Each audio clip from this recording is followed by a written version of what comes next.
Hey. Okay, so Leon the Professional. Early 90s, without a doubt, the best action, not exactly romance, but uh, definitely emotional. Highly emotional. You know, this is action movies at its best. Because it deals with such opposing dynamics, basically, of any yes, there is a romance story in it or a love story in it, but it's such opposing dynamics that how is this going to work? Right? That begs the question for that part, which I'll get into. Now, first off,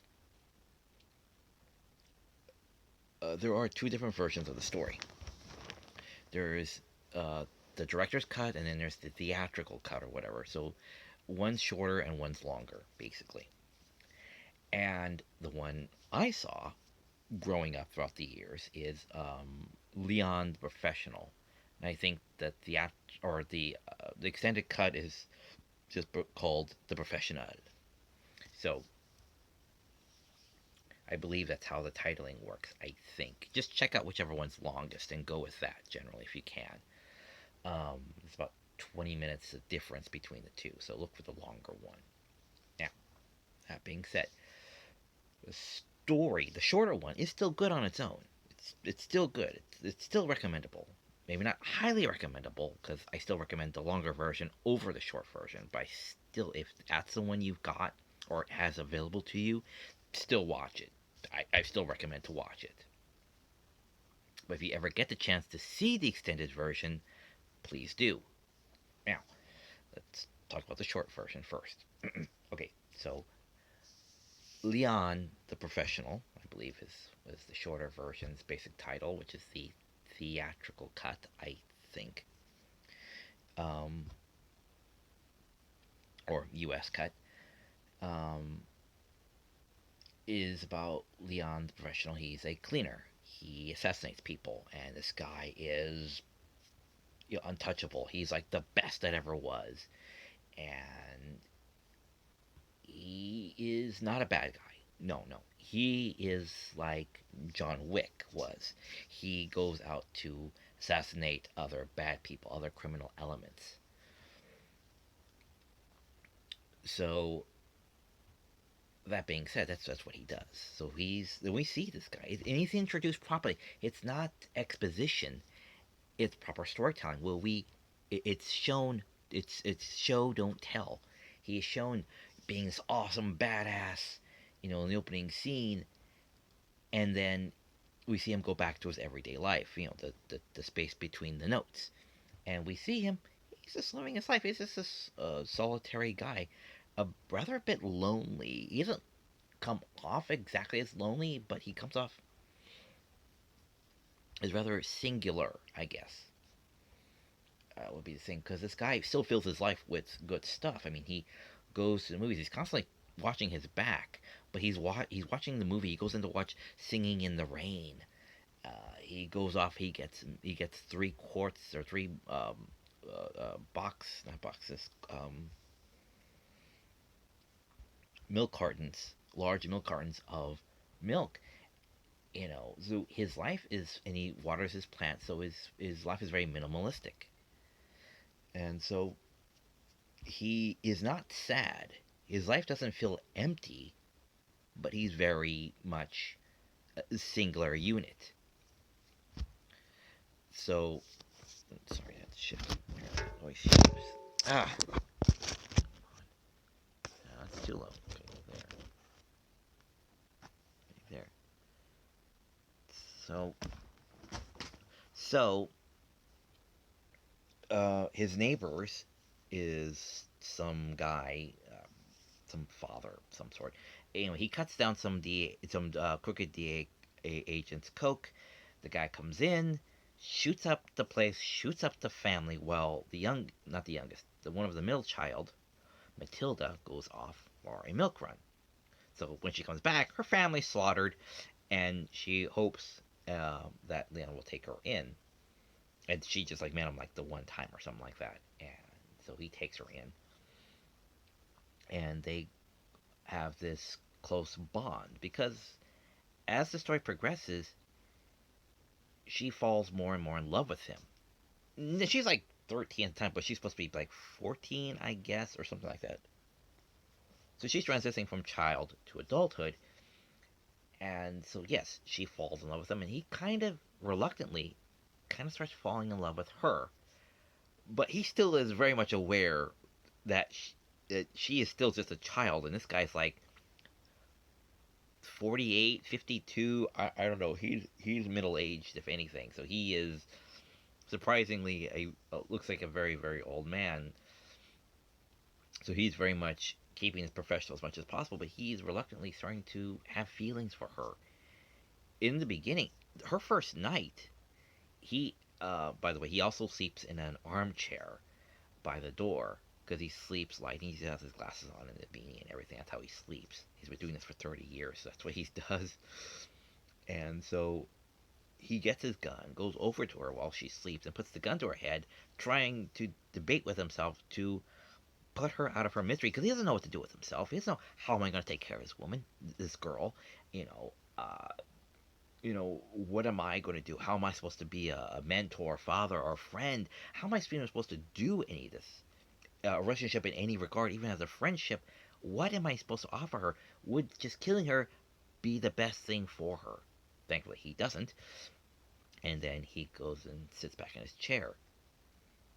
But then, as the story continues, he cares a little bit more and a little bit more and a little bit more, and we see their dynamics, how their characters are, how they mesh, how they clash, character wise. Show don't tell. We see them interact, and we see them go through like at least a year or so together, or at least a good 4 or 5 months at best, or at least. And we see this developing relationship, and that's where I want like to stop there because I don't want to spoil the ending. But I like to pause there and say that's the difference between the shorter version and the longer version.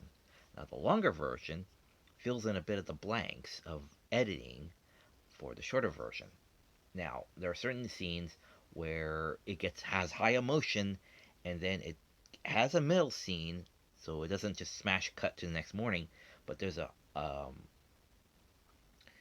high emotional scene, then a lull that sets up for the final act, and then it cuts to the next morning. And I always assumed, growing up with the shorter version, that he just didn't want to put Matilda down. That was it. He had there's this high emotional moment. He's carrying her away in his arms. Okay, she's being rescued. Okay, just so you get the concept. She's being rescued, and he carries her, off away from the danger after killing a few guys, and whisks her way back to the apartment. Now we don't see them get to the apartment. We just see them get into the cab, and that's about it. And then we have the middle scene that then sets up for the third act, and then it cuts to the next morning where he wakes up in a bed, and Matilda goes off for a milk run, right? And so I always thought he just didn't want to put her down. Now, in the extended cut, and that's a bit of spoilers here, but in the extended cut, what it shows is her being a more direct proclamation of that she loves him. She states that, I love you. And, she thinks of herself as more of an adult than more of a child that she kind of sort of is. So she makes a proclamation about their relationship, and he's like, no, no, no, Matilda, because a lot of good points, proper points throughout the story, he actually does kind of reject his or their relationship to varying degrees of points, or varying degrees, because he, not that he doesn't want to fall in love with her, is that he knows she's still very much a child. So he's like, really doesn't not, even though he feels like he's in love with her, he tries very hard not to express that emotion that he's in love with her. because she is 14. So there are certain times where he's kind of like, no, no, Matilda. So she says, okay, if you're not gonna sleep with me, at least sleep with me in a bed for once.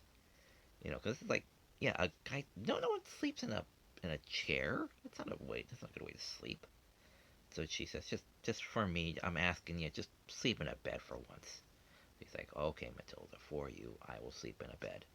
So that's what he does. He just, I think he keeps, I don't know if he keeps his shoes on or not, but he basically, in his full clothes, he just lays down in the bed. She lays down next to him and he pulls up the blanket on them. And it looks kind of awkward, but you're still trying to go to sleep kind of pose.